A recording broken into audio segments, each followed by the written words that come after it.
Hey everybody, this is a quick video to tell you some of the things about Tabletop Simulator, the things that you might have wished that you had been told, or especially things that you might need to know when you're just getting started. I've just gotten started with Tabletop Simulator, and there's definitely some things that I wish I had known. And first is the cost. If you look here, if you get it from Steam, by the way, to play Tabletop Simulator, you actually run it from within Steam. And if you go to Steam, it's $19.99, but apparently you can get it for cheaper here. So that's the first thing that I wish I had known. But in any case, if you get Steam, you can just download and install Steam. And in there, you can get Tabletop Simulator. So perhaps you have seen videos where different games are played in Tabletop Simulator. For example, one of the ones that I'm looking now and I'll do the walkthrough with is Caverna. So you may have seen a link kind of like this, and with Tabletop Simulator.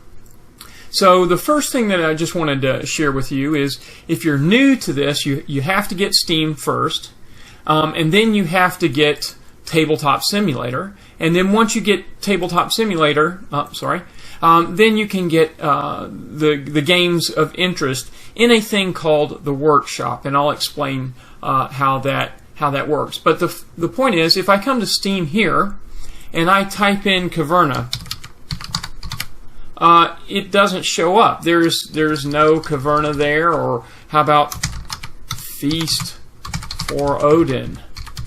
And that doesn't show up. And you can look in these things, and these types of things, they're not really games that are run within Steam. They're games that kind of show up as part of Tabletop Simulator. So if you come to Steam, the first thing you want to know is that you can't just search for them there. So you want to go ahead and get and install. So here you can see it's $19.99 if you get it from Steam.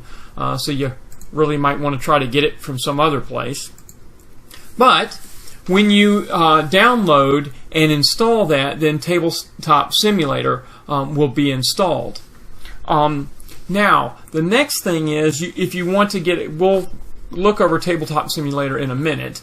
But if I want to get a game, the easiest way is to type in, say, for example, let's say, Feast for Odin.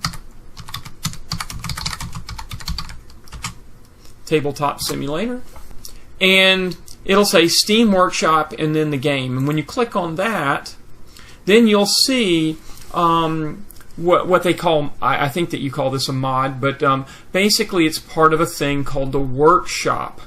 And what you do is you click subscribe, and when you subscribe, then it will download and install within Tabletop Simulator. So if I look here, I've already done Caverna. I haven't done Feast for Odin. And you see I've subscribed, and it downloaded that. Now, the next thing that I want to show you is I'm going to bring up Steam itself. So here's my version of Steam here, and my Tabletop Simulator. Okay, so if you see, I typed in Feast for Odin here, and you'll see that I've got Workshop selected, that there's a lot of things that match, and so that might be kind of confusing to you. So that's why I suggest that the easiest way is to just go online to like Google or something like that and just type in the name Feast for Odin and then Tabletop Simulator. Things that you might want to know about Tabletop Simulator itself, your own thing. So I've got Steam loaded up here, and the first question I want to know is, how do I find the things that I've already subscribed to? It's not really very obvious. Well, go to the underneath your profile, underneath Community. If I do Workshop, and I think that the things that I've subscribed to are under here, well, I can't really find anything. If I look for Caverna, I don't really see anything. It seems strange. Again, that's because we're looking for workshops named Caverna, but we're actually wanting stuff underneath Tabletop Simulator. So if I already know that I'm already subscribed to something, where do I find it? Well, I don't find it under this workshop home. I go to Content underneath my profile. And then you click on the workshop items, and underneath that click on subscribed items.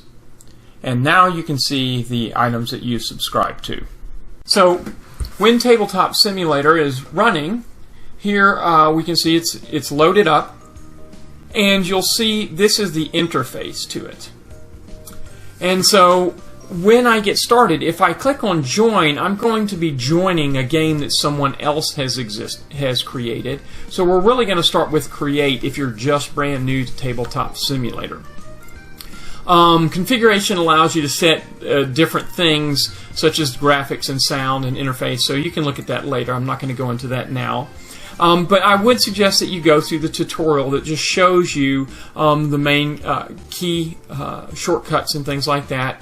But if you're ready to quit, you just click on here and you can exit Tabletop Simulator. Alright, so for right now, I'm going to click on Create, and this is how you start up a hot seat that allows you to do multiple players playing the same game on the same computer, and that's good if you have a turn-based kind of game. But and you can join or create a multiplayer scenario, but I'm just going to show you a single player right now. Okay, so in this place here, you can then load up different games.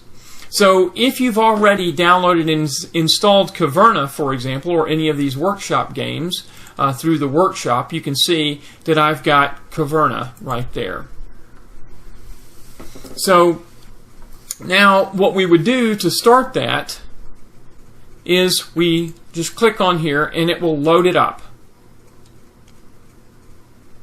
And you can see that all of these things just load in, and that's good. And we'll talk about how to use these things. But the first thing that I want to show you is that this is a setup for 7 players, and I'm only wanting to play solitaire, so I need to change this.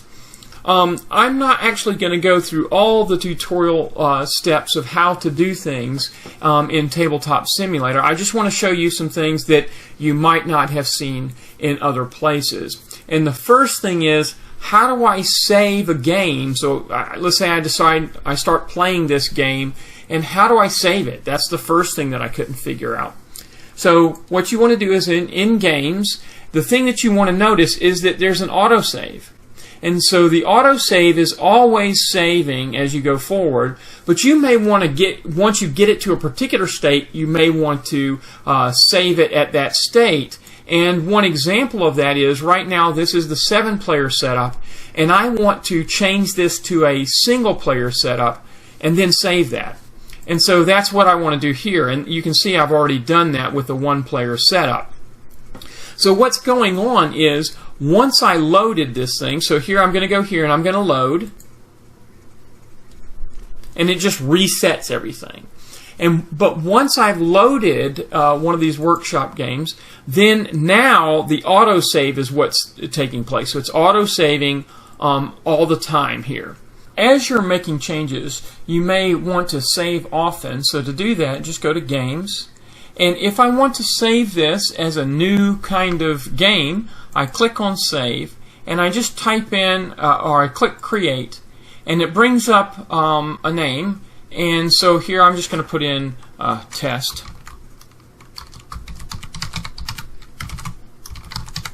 And click on Save.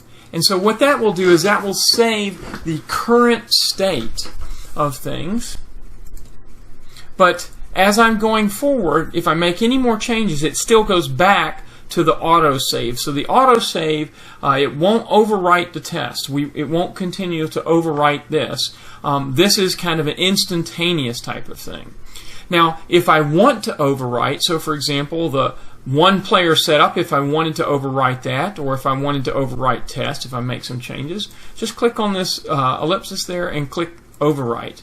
And it'll ask you if you want to overwrite, and you can just say yes. So again, it saves it at that particular time, and then any more changes continue to autosave. Okay, so the first thing that I'll show you here is, as you move around, I'm going to scroll over here with the A key, and now I can press Alt over something like this, and you'll see there will be some notes, and it tells you about how to set up an alternative playboard.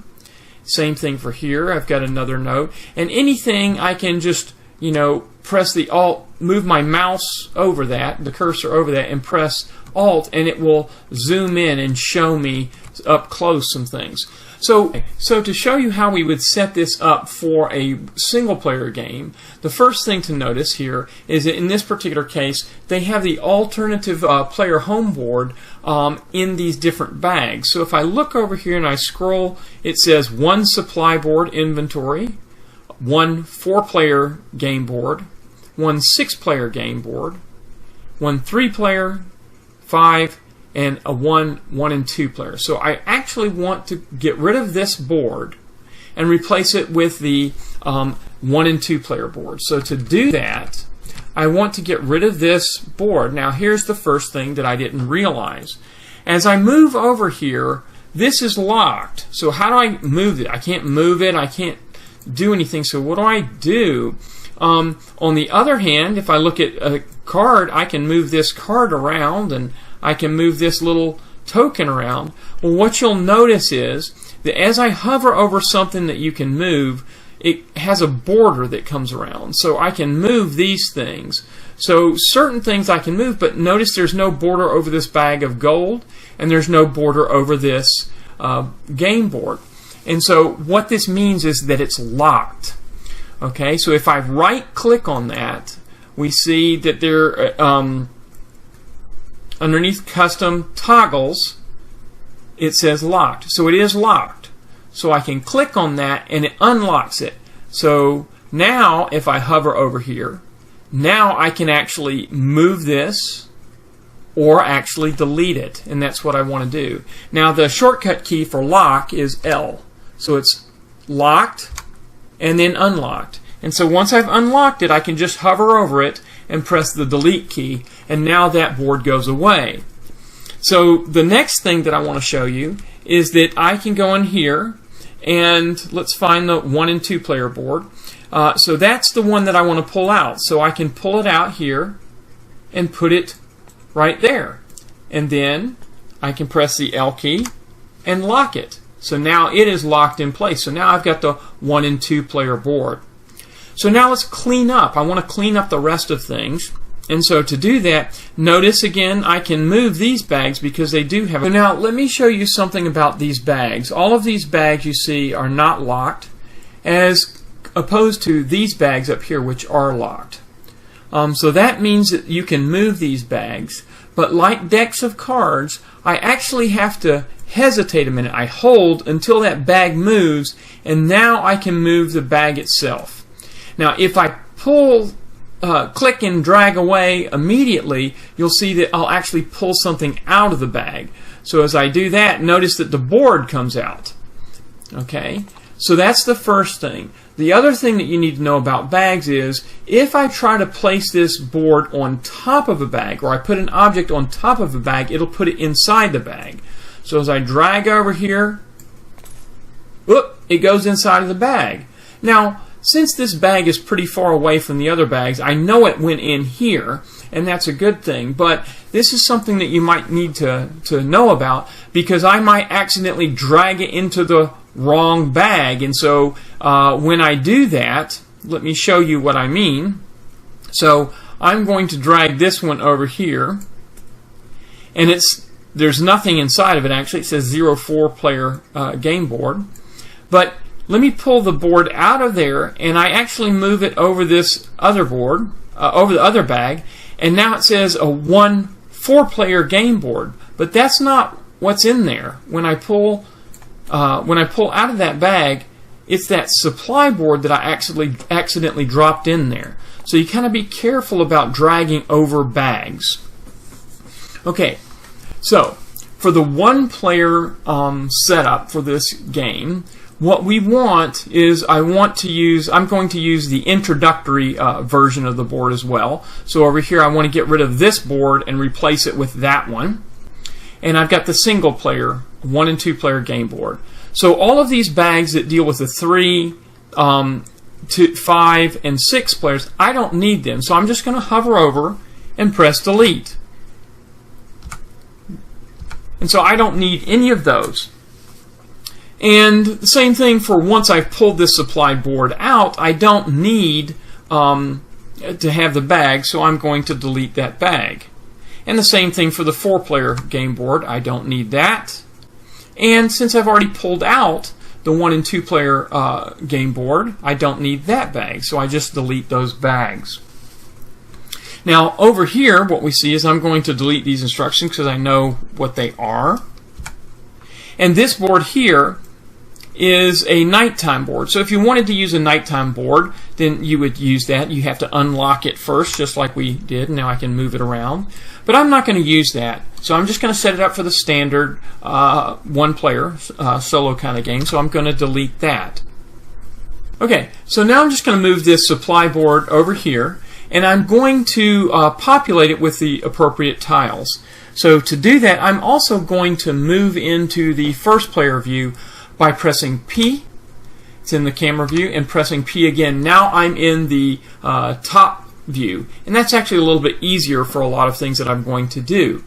Now what I want to do is I'm going to populate here. Now you would think that I can just drag these over, but if you'll notice, I can't move that card. And that's the same kind of thing that we were talking about, and that is that some of these things are locked. So I'm going to try to drag over, and I can't drag over. It doesn't seem to work. So I'm going to press L to unlock it, press and hold, and move this deck of cards or rooms on top of the supply board. Now what I don't want to do is lock them again here, because if I do that, now as I move the board, the rooms didn't move with it. So I want to unlock those and leave them unlocked. And notice it just dragged one, so I've got to remember to hesitate and then drag the whole stack and put it on top. And so now as I move the supply board, all the rooms will move with it.